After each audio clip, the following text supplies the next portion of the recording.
Thank you, Jennifer.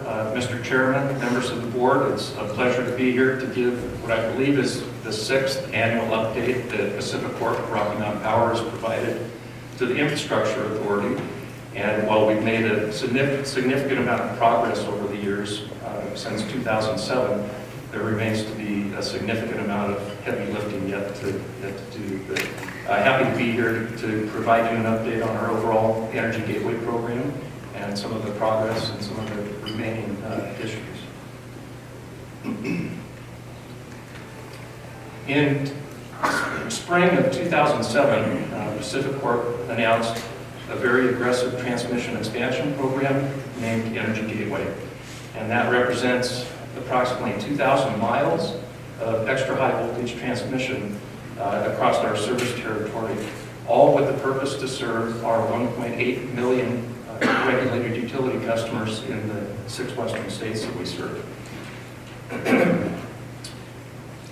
We've actually got 2 of the projects in service already. Our Populous to Terminal line, which, if I get the clicker to work here, goes from Downey, Idaho, down to the Salt Lake area. And then our Mona to Oker line is a 135-mile, 500 kV line, double circuit, 345. That went into service to serve customers in May of this last year. We're currently in construction on our Cedar to Redview project, which is down in the southern part of Utah. And that's a 170-mile project, single circuit 345, and construction's going very well. I'll talk about that here briefly in a minute. Our Gateway South project starts at a new substation north of Hanna, and then continues down through northwestern Colorado and into a substation near Mona, Utah.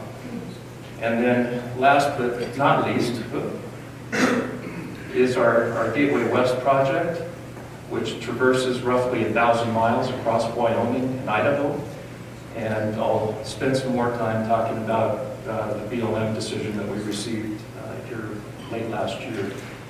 Anyway, on Gateway South, we're making some progress on our EIS schedule. That is currently scheduled for release to the public on February 7th. So it's imminent within the next couple of weeks. This is just a picture of our Cedar to Redview project. Again, we started construction on that the spring of this year, and we're making significant progress. This is one of the lattice towers in some of the rougher terrain outside of Richfield, Utah. And EC Source happens to be our EPC contractor on this, and they're doing a very wonderful job there. But they've got about 70 miles of construction access roads already completed. They've got over 40% of the foundations in place, and about a third of the towers for the entire project already erected. So things are progressing on schedule to bring that project into service in June of 2015. Gateway West permitting update. The U.S. Forest Service issued their 2 records of decision in September of last year. We traversed a few miles across the Medicine Bow National Forest here in Wyoming, and about 8 or 9 miles across the Caribou Targhee in Idaho. So we received the approvals from the Forest Service.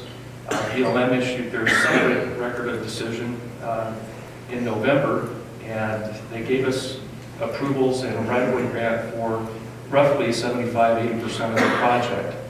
So I'll go into more detail about what parts are remaining there. But as of yesterday, the report from the BLM solicitors on 3 appeals that were filed on the agency's record of decision, there were no intended decisions to be issued granting a stay.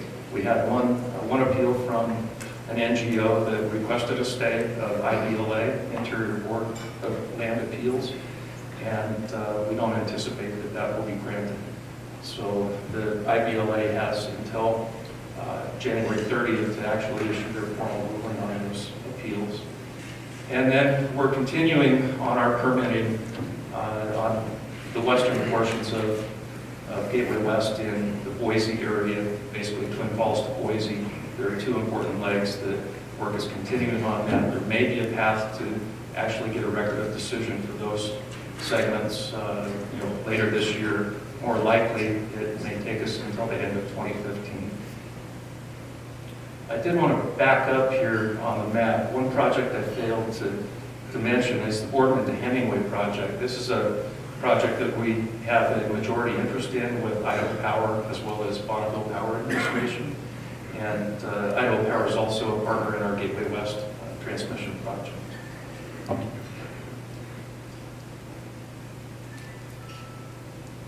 So this map here depicts the area that we received the approvals from the BLM on the federal lands in the first record of decision that was granted in November. And so we've got, getting trigger happy here. So we've got everything from the Windstar substation up near the Dave Johnston plant, Glen Rock, everything all the way across Wyoming, to the Popula substation in County, Idaho, and then all the way to Midpoint and a new Cedar Hill substation and the link between. These two remaining segments, the challenges there is as the BLM was getting ready to brief the Washington office on the final EIS for the project, a division of the BLM, the National Landscape Conservation Service, came out and issued new policy manuals. The organization had been in place for a number of years, yet they had not adopted or developed policy. And what happened is the NLCS covers BLM lands of special status, and national conservation areas happen to fall into that category. So really the new policy manuals that were issued by BLM, by the NLCS, highly discourage granting new right-of-ways across units of the NLCS or NCAs. And we happen to have one of the largest national conservation areas in the NLCS system between Twin Falls and the Boise area, known as the Snake River, Morley-Nelson Snake River Birds of Prey. And while we had been working diligently with the local elected officials, state leaders, BLM, and other interested environmental organizations on routes across the NCA, actually following existing transmission lines through the NCA, everybody came to a pretty good consensus that we found the right routes. But when the new policy manuals came out, highly discouraging right-of-way grant being issued there, BLM had to take pause on their decision. So they decided, and we met with Department of Interior leadership in Washington several times and discussed plans to move the project forward. And we were willing to accept a partial decision. It doesn't give us everything we need, but it at least gives us a little bit more certainty of what the agency might finally approve. Now, we still need the segments from the Midpoint substation to Hemingway and Cedar Hill to Hemingway. We need both of those segments to make Energy Gateway work as contemplated. And I wanted to go back and remind everybody of the Boardman to Hemingway project. We're really trying to get our two control areas, for the Rocky Mountain Power Territory and the Pacific Power Territory, tied together in a stronger fashion, which gives us more opportunity to, move power around when it's most economical and keep the prices as low as we can for our 1.8 million customers. So again, the BLM is trying to find a path forward to grant or make a decision on the final two legs. And I think they've taken a very wise approach in how they're looking at this, and they're utilizing the Boise District BLM's Resource Advisory Council. And this is a group of varied stakeholders with different backgrounds, different interests. And they're set up for all of the BLM areas, sometimes at the state level, sometimes at district level. But they're there to provide guidance and recommendations to BLM as they're making their land management policy decisions and looking at their resource management plans. So the Boise District RAC, the Resource Advisory Council, formed a subcommittee to actually look at these two routes. And initially, we thought that there was a path to clearly get to a record of decision by the end of 2014, but unfortunately, it's pretty natural for groups that haven't been in the journey for the last 7 years. They want to go back and kind of take a look at everything, a fresh look, and that's what the Resource Advisory Council is doing right now. So they're rehashing much of the work that we did 6 and 7 years ago. So I'm somewhat less optimistic now that we'll see that decision this year, most likely next year. So what are the next steps for Gateway West? An awful lot of things have changed since we embarked on this effort back in 2007. Originally, our planned in-service date for Gateway West was this year, 2014. And that was based upon an agreed-upon schedule that we worked out with BLM. And unfortunately, we weren't able to maintain that schedule. So we've had a series of delays.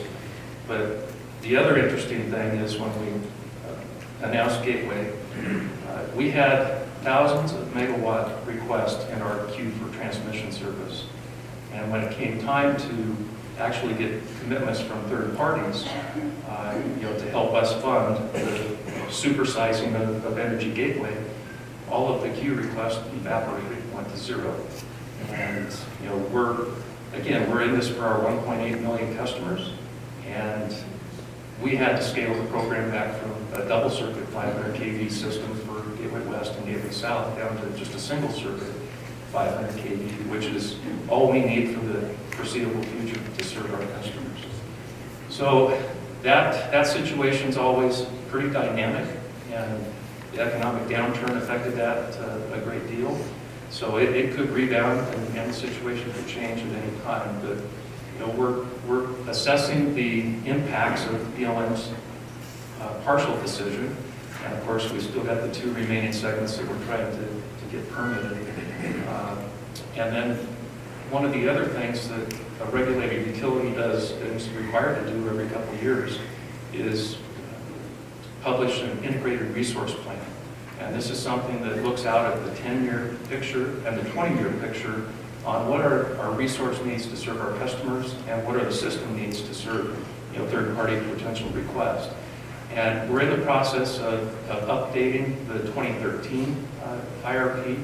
And so later this spring, we'll have an update that will be published to the public, and that will give the latest thinking on what the 10-year and 20-year outlook is for the system. So with all of these uncertainties, the timing for actually submitting our permit applications for the Wyoming Industrial Siting Commission permit and our local and other state permits is really kind of on hold right now until we have a little bit clearer picture of what the real needs are and what the certainty is in obtaining all the permits for Gateway West and ultimately Gateway South as well. So we're continuing to work with the Department of Interior leadership to try and keep things on a productive path and actually get us to resolution here. And then with that, that concludes my remarks right now, and we look forward to the Q&A session later on. Thank you, Mr. Chairman.